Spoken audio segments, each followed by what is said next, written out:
بغيت نقول لكم بلي شحال من واحد غيتقلق منكم حيت ولفتوه ديما تقولوا ليه هي، وجا نهار اللي وليتي تقولوا فيه لا. ولكن ما تخليش داك الشيء ياثر فيك، حيت هذا حقك، الحق في التعبير. حيت نهار طيحي ما كاين اللي يعقل عليك من غير راسك ووالديك.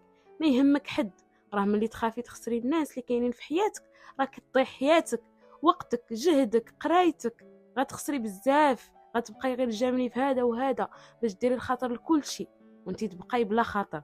تيجي نهار اللي غتعياي فيه، وديك الساعه غتجيك الصدمه، حيت اللي كيعطي غيجي نهار اللي حتى هو يبغي ياخذ، وانتي ما غتاخدي والو بطبيعه الحال، حيت ولفتي الناس غير تعطي. فقولي لا على كل تصرف ما عجبكش، على الطلب اللي ما يناسبكش، على العلاقه اللي انتي ما مرتاحاش فيها. هاد الكلمه غتخليك تكتشفي شحال من شخص في حياتك كان معاك غير على ود المصالح، كان معاك وغيخرج من حياتك بحال عمرو كان، وهنا غيبانوا ليك النوايا الحقيقيه ديال هذا الشخص. والعكس صحيح بطبيعه الحال، كاينين اشخاص غيتقبلوها منك بكل صدر رحب، يتعارفين بلي هذا حقك ومن حقك.